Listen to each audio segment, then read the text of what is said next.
Saka Tatal ini pada saat kejadian, ya, pada saat kejadian itu ada 5 saksi sebenarnya yang menguntungkan Saka Tatal dalam putusan atas nama Saka Tatal. Ada 6 saksi. 1, Sadikun, pamannya. 2, Jaka Putra, kakaknya. 3, ya, Apri Sleman. 4, Heri, pemilik bengkel. 5, Mas Duki. Dan 6, Muhammad Irfan. Yang meringankan semua? Iya. Apa yang bisa meringankan dari mereka semua tuh? Ada 3 orang, ya, Sadikun 2, ya, dan Muhammad Irfan beserta Saka usai dari bengkelnya Pak Heri ini, ya, kemudian pulang ke neneknya. Oke. Tidur sampai pagi. Arti tidak di TKP. Iya, tidur sampai pagi.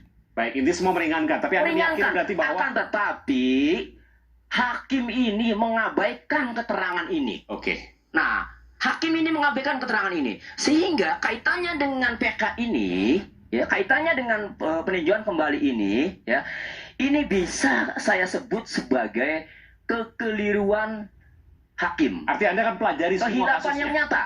Anda pelajari semua kasusnya. Iya. Kalau Anda pribadi, saya katakan Anda pribadi, subjektif nih ya. Iya. Anda meyakini bahwa Saka Tatal bisa dinyatakan bebas nanti dalam PK? Harusnya, bukan. Kalau di PK ini tergantung novum. Betul, betul. Iya, Tapi jadi ada 2 ini, ya. Ini kan subjektivitas dari apa yang Anda ketahui, Anda pelajari dari Betul. hasil putusan, hasil visum, hasil saksi-saksi semuanya. Begini, saya mengatakan 2 hal. Sederhana, ya? Yang pertama 2016. Kalau 2016 ini, ya, kalau berdasarkan putusan pengadilan, ketika ada saksi yang meringankan, hakim ini harusnya tidak mengabaikan, harusnya mempertimbangkan. Ini perang hati nurani, perang keyakinan. Di sisi lain ada fakta visum, di sisi lain ada pengakuan-pengakuan, ada saksi Aep, ada saksi Dede, dan seterusnya yang saat itu kita masih belum melihat bahwa pencabut lapor keterangannya. Tapi di sisi lain juga ada 6 saksi yang meringankan Saka dan tidak dianggap oleh hakim. Iya, dan dia dianggap oleh hakim. Baik. Siapa hakimnya? Saya sebut saja di sini, ya. Hakimnya saat itu adalah 1, Dr. Etik Purwaningsih, SHMH.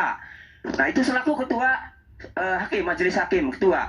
2, hakim anggota 1, yaitu Suharyanti SH. Kemudian hakim anggota 2 adalah Ina Herlina SHMH. Seharusnya kalau 2016 ini hakim mempertimbangkan ada kesaksian yang meringankan Saka Tatal, saya yakin tidak akan diponis bersalah Saka Tatal karena bingung. Nah, tapi kita nggak tahu yang terjadi pada 2016 bagaimana. Sekarang sudah inkrah. Sekarang yang kedua adalah PK, ya. Jadi tadi pertama 2016, sekarang PK. PK ini, ya, tergantung nopumnya. Nah, nopum yang sudah kita saksikan sama-sama, ya, bahwa lebih dominan ke laka lantas, ya, ke kecelakaan lalu lintas, biarlah hakim yang menilai. Namun satu menjadi pelajaran buat masyarakat. Jangka waktu peninjauan kembali, ya, kalau berdasarkan nopum, memang ada jarak waktu 180 hari atau 6 bulan setelah ditemukan nopum. Itu. Kemudian yang kedua, kalau berdasarkan dengan alasan kekeliruan yang nyata, ya, atau kehilapan hakim, ya, dalam penerapan hukum, itu juga 180 hari sejak salinan putusan diterima yang inkrah. Nah, kapan salinan putusan diterima yang inkrah? Mungkin tahun 2017, ya, yang terakhir, kan. Nah, tetapi kembali, ya, ini adalah nanti hakim agung yang menentukan. Baik. Pertama dari pengadilan negeri, ya, majelis hakim yang menilai apakah, ya, layak untuk dikirimkan ke sana atau tidak. Tapi sekali lagi, saya sebagai pengacaranya, kami sebagai pengacaranya Peggy Setiawan tetap mendukung, ya, apapun nanti yang menjadi keputusan Mahkamah Agung dalam PK ini, kami dukung karena kami meyakini 8 orang itu, ya, kami meyakini bukanlah pelakunya. Kami meyakini itu.